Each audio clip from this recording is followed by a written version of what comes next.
محمد سید عبیدالله خیررسازاده راهبران ساختار و مقامات شهر دوشنبه، وکیلان مجلس‌های شهری و ناحیوی و فعالان گرامی، پیش از همه به پرزیدنت جمهوری تاجیکستان، پیشوای ملت محترم امام علی رحمان برای باوری به کادرهای جوان و سزاوار دانستنشان به چنین مسئولیت بلند اظهار سپاس و مینه‌داری می‌نمایم و با استفاده از فرصت مناسب جناب عالی را باور می‌کنیم که تمام عقل و ذکاوت، امکانیت و تجربه و نیروی خود را برای آبادی و سرسبزی پایتخت وطن عزیزمان شهر دوشنبه سفربر می‌سازند. طوری که جناب عالی همیشه تاکید می‌کنند، پایتخت باید تجسمگر سیمای ملت سازنده و بنیادکار، شهرنشین و آزاده و صاحب فرهنگ عالمشمول باشد، زیرا آن مرکز سیاسی و ماموری و علمی و فرهنگی دولت صاحب استقلال است. در برابر این، در دوشنبه همچون شهر کلانترین مملکت طبق قانون وظیفه و سمت‌های زیادی وجود دارند که حل و فصل و اجرای آنها از راهبران شهر، وکیلان خلق، شخصان مسئول ساختارهای آن و فعالان کارهای اهلانه و صادقانه را طلب می‌کند. همه ما وظیفه داریم که ضمن اجرای وظیفه‌های خدمتی به پیشرفت سمت‌های زیرین اعتبار اولین درجه دهیم. یکم، تحکیم انتظام دولتی و تطبیق سریوقتی و باصفتی قانون،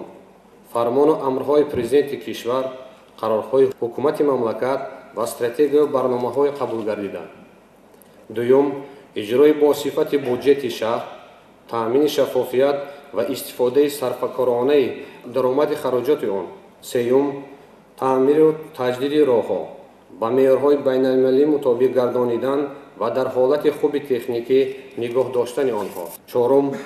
به نظام درآوردن خدمترسانی نقلیاتی و تأمین نمودن صفت بلند خدمترسانی مسافرکشانی. پنجم، به طور منظم تأمین نمودن اهالی پایتخت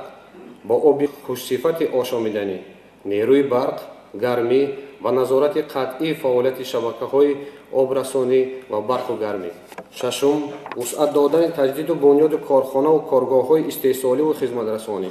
مؤسسه‌های اجتماعی و هرچه بیشتر تأسیس دادن جای‌های نوی کاری و کم کردن سطح بیکاری. هفتم، تأمین ولایت قانون و ترتیبات جمعیتی به خاطر حفظ امنیت ساکنان شهر و مبارزه بر ضد همه گونه قانونشکنی، از جمله پیشگیری کردن کردارهای کرپسیونی. هشتم، بنیاد مؤسسه‌های تحصیلاتی تا مکتبی و میانه عمومی، فراهم آوردن شرایط بهترین برای کودکان و نورسان پایتخت، بلند برداشتن سطح صفت تعلیم در مؤسسه‌های تعلیمی، تقویت انتظام و آداب حمیده در بین کودکان و نورسان و همچون نسل صاحب معرفت به کمال رسانیدن آنها. نهم، اعتبار جدی دادن به مسئله آبادی باغ و خیابانها، فراهم آوردن شرایط مساعد برای استراحت و فراغت ساکنان و مهمانان پایتخت، رعایت حتمی معیارهای اکولوژی، تازگی و زیبایی و بلند برداشتن سطح و صفت خدمترسانی، از جمله بهداشت وضع خدمترسانی کمونالی. علاوه بر سمت‌های ذکر شده، ده‌ها مسئله دیگر وجود دارند که حل آنها فعالیت اهلانه و صافدلانه و غمخوارانه هر یک راهبر و شخص مسئول ساختارهای شهرداری را تقاضا می‌نماید. برای رسیدن به هدف‌های ذکر شده و اجرای سریوقتی و باصفتی دستور و سپارش‌های راهبر دولت، هر یک شخص مسئول صرف نظر از مقام و مرتبه وظیفه‌دار است که فعالیت خود را نه برای دادن حسابات و اجرای رسمیت حجتگزاری، بلکه صدقاً و برای حل مشکلات مردم، تأمین شرایط ارزنده زندگی، بررسی سریوقتی عرض و شکایت کارافتادگان براه ماند. مسئولیت هر یک راهبر از اجرای طلبات روزافزون مردم در سمت تأمینات بهتر و خوبتر امنیت و ترتیبات جمعیتی، مواد و محصولات مورد نیاز اول، خدمترسانی‌های کمونالی، از جمله تأمین اهالی با آب تازه آشامیدنی، فعالیت با نظام نقلیاتی شهری، در فصل زمستان دادن گرمی، نیروی برق دائمی، ва пайваста дар ҳолати хуби санитарӣ нигоҳ доштани тамоми гулгашту хиёбонҳои пойтахт иборат мебошад. Зеро Душанбе калонтарин шаҳри мамлакат ба ҳисоб рафта, инфрасохтори он мутобиқ ба меъёрҳои 40-50 соли пеш, яъне асри гузашта сохта шудааст. дар баробари ин аҳолии он солтасол зиёд гардида имрӯз беш аз 1 миллион нафарро ташкил медиҳад. ин дар ҳолест ки шабакаҳои обу корис, хатҳои барқ, алоқа, муассисаҳои маорифу тандурустӣ дар сатҳи аҳолии 400-500 ҳазор нафарӣ солҳои пешин боқӣ монда, имрӯз барои хизматрасонии аҳолии шаҳр нокифоя мебошад. ва мову шумо тамоми захираву имкониятҳоро бояд ба хотири рафъи мушкилоти зикршуда равона созем. вобаста ба ин бо қатъият изҳор медорам ки ҳар яки мо аз ҷумла ман низ сарбози ватан ҳастем ва ҳар ҷоеро ки роҳбари муаззами давлат барои роҳбариву фаъолият кардан замрур мешуморанд ба уҳда мегирем ва ба халқу ватанамон содиқона, поквиҷдонона ва бо дасту дили нияти пок хизмат мекунем. ин масъулиятро барои минбаъд низ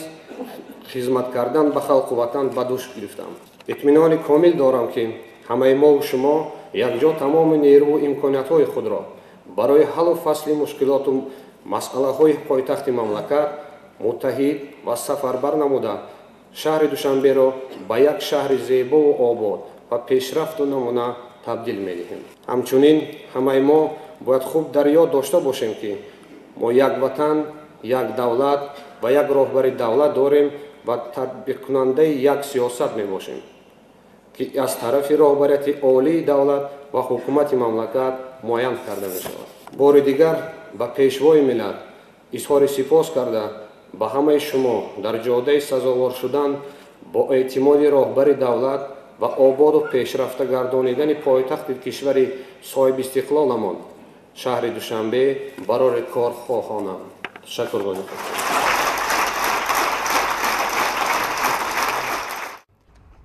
имрӯз дар бинои маркази равобити пойтахт бо иштироки сарвазири ҷумҳурии Тоҷикистон Қоҳир Расулзода, вакилони халқи шаҳри Душанбе ва ноҳияҳои он, инчунин намояндагони дигар сохторҳои идории шаҳри Душанбе маросими муаррифии ҳайати нави роҳбарикунандаи мақомоти иҷроияи маҳаллии ҳокимияти давлатии шаҳри Душанбе баргузор гардид.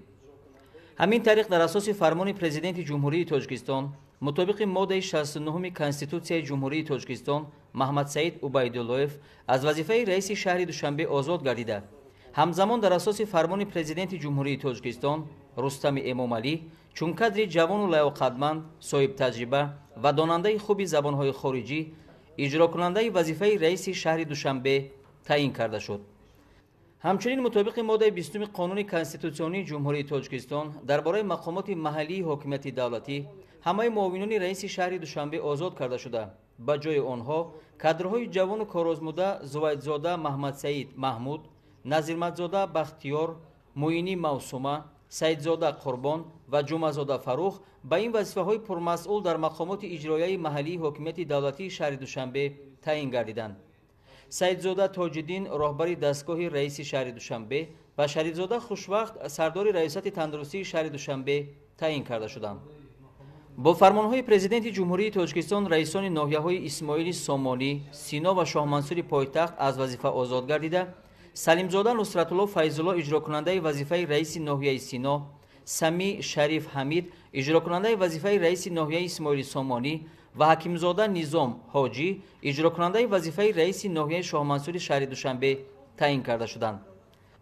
дар ҷамъ сарвазири ҷумҳурии Тоҷикистон Қоҳир Расулзода ба собиқ раиси шаҳри Душанбе Маҳмадсаид Убайдуллоев барои хизматҳои арзишманд дар солҳои тӯлонии роҳбарӣ аз номи асосгузори сулҳу ваҳдати миллӣ пешвои миллат президенти ҷумҳурии Тоҷикистон муҳтарам Эмомалӣ Раҳмон миннатдорӣ баён намуда, тибқи фармони президенти ҷумҳурии Тоҷикистон мутобиқи моддаи 69 Конститутсияи ҷумҳурии Тоҷикистон барои фаъолияти босамар ба ӯ ордени Заринтоҷ дараҷаи якум тақдим кард.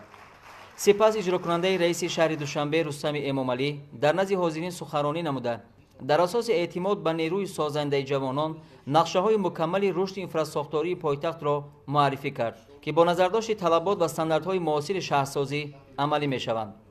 дар ин замина роҳбарияти нави мақомоти иҷроияи маҳаллии ҳокимияти давлатии пойтахт که از حساب متخصصان تجربه‌دار و کارآزموده تعیین گردیدند، جواباً با باوری و اعتماد به نیرو و ملکه سازنده جوانان اظهار داشتند که صافدلانه و صادقانه برای رشد اقتصادی و اجتماعی شهر دوشنبه سهم گذاشته مقام پایتخت کشور را در عرصه بین المللی چون سیمای کشوری همیشه سبز بالا می‌بردارند.